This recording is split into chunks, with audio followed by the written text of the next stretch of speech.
Meet Damien Comolli, part scout, part scientist, part gambler.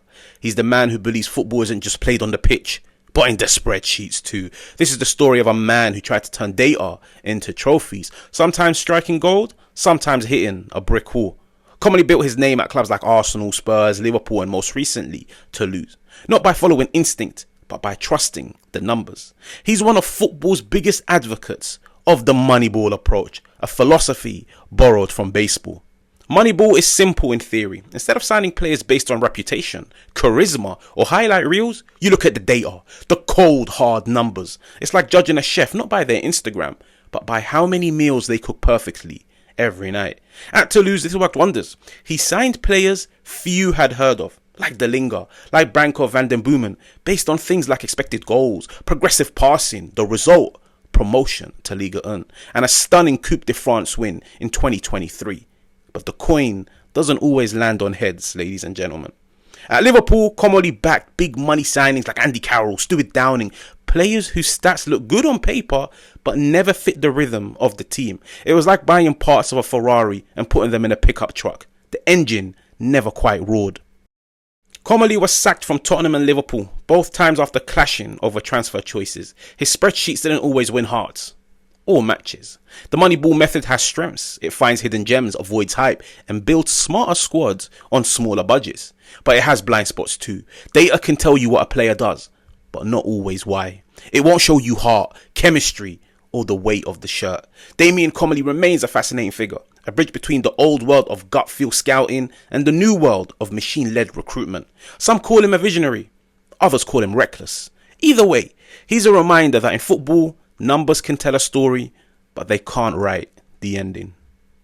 This time last week, I told the world Juventus were cooking steak, T-bone, sirloin, ribeye. I'm here to tell the world Juventus are cooking 5-week-old pasta. Yeah, 5-week-old pasta. No sauce, dry, hard as a brick wall. What is going on? What is going on? Juventus, for me, are playing catch up. They really are. You look at the teams in and around this area, the teams that Juventus competed with for top 4, the teams that competed for this area, all of them are making moves, and this area has only been over by 1 week. They're appointing their managers. And it's like a domino effect. It's like a cycle. You appoint the manager, what's next? To recruit the players. You appoint the sporting director, he appoints the manager signs the players. It's a cycle. Juventus, Gintoli, it's being reported that he's leaving 4.64, 1.5, 0.2. When Gintoli leaves, there needs to be a replacement. That replacement will identify who he wants to appoint. But the problem is, when you're playing catch up and you're too far behind, clubs are appointing the managers that you want. So what are you left with? You're left with Marco Silva. You're left with Pioli. That's who you're left with. I think people find it hard to understand. Juventus, the most successful team in Italy, the biggest team in Italy, are looking at managers like Pioli, are looking at managers like Marco Silva. Like, you know, when I saw the rumors yesterday, I couldn't believe it. I was like, this must be a joke. This must be a parody account. Like, this must be a late April Fool's joke. Marco Silva? Marco Silva hasn't done much in the Premier League to warrant a move to a top 6 club, let alone the biggest club in Italy. Are you guys understanding that? Damien Comolli comes in. I've read about him. I've educated myself on him. Moneyball is coming to Juventus. And for me, it's disappointing because my own personal opinion on Moneyball, there's strengths, there's weaknesses. I'm not too big of a fan on Moneyball because for me, Moneyball is a way to cut corners. Yes, in some moments, you can hit the jackpot. You can get a hidden gem for so little money. Like, you can find yourself a £5 million player that in 2 years becomes 100 million. But you can also find yourself a £5 million player that's 5 million for a reason. 5 million in quality. It can go one of two ways. I've seen so many clubs deploy this approach, the Moneyball approach.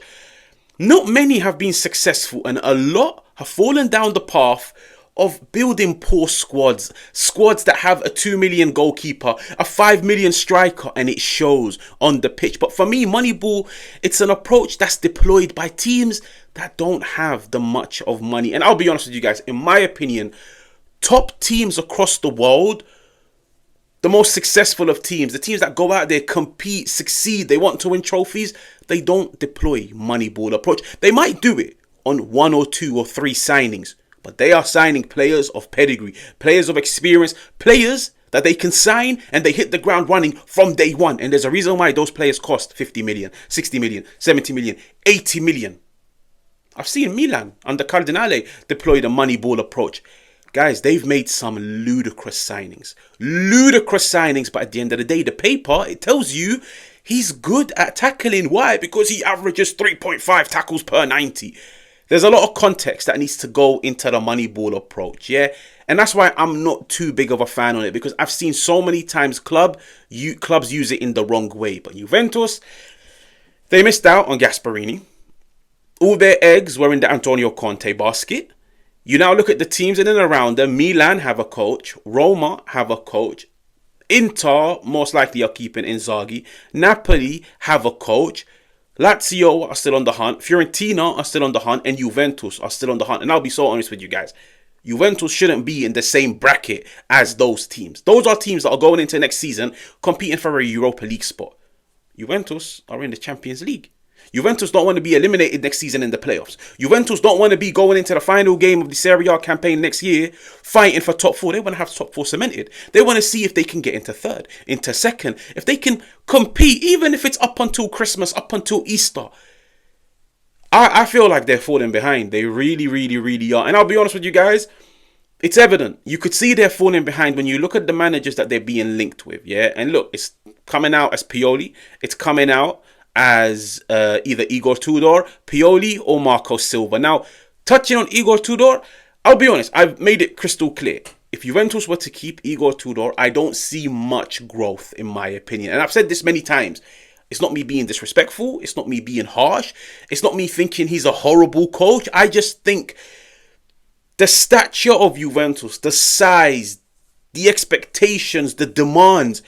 He's done well in 9 games, and I've seen what you guys were telling me. He had injuries, and he had this, and he had that. 9 games is not a big enough sample size for somebody to be awarded with an entire campaign. But having said that, if I was Igor Tudor, and I'm sat on the negotiations table, and I'm like, I got you top 4. I got you Champions League football with all of the injuries, with all of the setbacks, with some of your best of players failing to perform, a broken squad, a squad that's been built in such a poor way, and I still got you Champions League football. It's very disrespectful that you're looking at somebody like Pioli. I'll be honest. Pioli, yes, he's won Scudetto. Pioli is not for me. He is not for me. He's never ever been a coach that I admired or looked at and said, you are good. No, Pioli is not for me. Marco Silva. If I'm Igor Tudor and I'm seeing Juventus are linked with Antonio Conte, I'd keep my mouth shut. I'd be like, he's a better coach. He's a winner. He's more experienced. He understands the club. It makes sense. If I see somebody like Gasperini, as much as he splits opinions, he's a revolutionizer. The football, the brand, the player development, the club development. I'll turn around and be like, you know what? Gasperini is better than me. But if I was Igor Tudor, I'm looking at Marco Silva and I'm thinking, do you guys have no faith in me? Do you guys have no trust in me? Now listen, you guys already know what my opinion on Igor Tudor staying at Juventus. I'm just putting myself in Igor Tudor's shoes. That's what I'm doing at the moment. I'm just pretending to be Igor Tudor, okay? I would actually be waking up every morning, having my coffee, looking in the mirror and saying, I understand chasing the big managers, but now you're chasing mid-table managers from the Premier League that haven't really cemented their name in the Premier League, that haven't really imposed themselves in the Premier League. And now you want to bring them to a foreign league, into this area where they have no prior experience, they haven't represented the club, they don't understand the demands, the pressure, the expectations. But I do. I've represented this club. I'm a Juventini. Regardless of what path they go down, Pioli, Tudor, Marco Silva, in summary, all 3 of them are not good enough. I'll be honest with you guys. I feel like some deserve the job more than others, okay? I'll be honest. Tudor deserves the job more than a Marco Silva, okay? But I think at the end of the day, if it was to come down to those 3, I don't think all 3 of them deserve the job. They don't deserve it. Because I'm looking at Juventus and I'm thinking, you guys should have one of the best coaches in the world, one of the best coaches in the Serie A. Nobody here can tell me if Juventus get Marco Silva, you turn around and say Juventus have a top 3, top 4 coach in the Serie A. You wouldn't. Even if they get Igor Tudor and they keep him on, nobody will turn around and say Juventus have the 3rd or the 4th best coach in the Serie A. You wouldn't say it. Okay? Then you've got Damien Comolli with the whole Moneyball approach. Like, it's evident. The reason why they're looking at somebody like Marco Silva, and I'll be honest with you guys, like, my opinion on Marco Silva is I'm actually very familiar with Fulham, the way they play, the coach. Like, I watch the Premier League. Marco Silva is a good coach. I'll be honest with you guys. Like, let's just speak on Marco Silva outside of the Juventus links. He's actually a good coach. Like, if somebody was to ask me, who are my 3... Well, no, he's not even in my 3 favorite coaches outside of the big 6. But he is an exciting coach, but he's not ready for the Juventus job. Like, if Juventus won the low-key, small name, but very promising coach, like someone that could be the next big thing, and they're targeting the Premier League, guys, I can give you guys 3 coaches. I can give you 3 coaches from the Premier League that, in my opinion, are 1, more promising, more exciting, and I feel like they've got a higher ceiling than Marco Silva in the Premier League. I can give you Thomas Frank, who for me is an amazing tactician at Brentford. Well, of course, you can only take Brentford so far because of the squad, because of the money that they spent. One is Brentford. Iraola from Bournemouth plays some of the nicest of football in the Premier League. But once again, the club, the money they spend, the squad. There's only so much he could do at Bournemouth. And third, Oliver Glasner. Like, if we're going down the Moneyball approach and we're signing low-key, small names, those are 3 coaches are all better than Marco Silva. Oliver Glasner, I'll be honest with you guys, he's already done enough at Crystal Palace. He's already done enough. He's revolutionized the club in the way that they play. He's gotten them European football. Crystal Palace are going to be playing European football next season.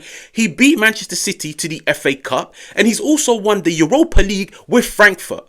This guy...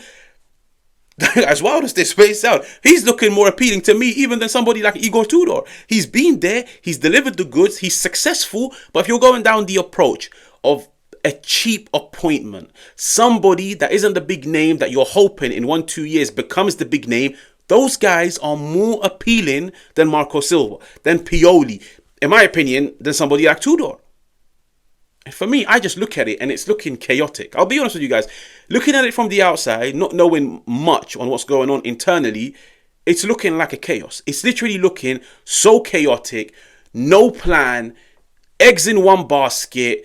The basket didn't deliver the goods. And now you're sat scrambling. Now you're sat looking in the mirror thinking, what do I do next? Because I'll be honest with you guys. Only two non-Italian managers have ever won in the Serie A. Which Italian manager can Juventus appoint? Real talk. Which Italian manager is out there can they appoint?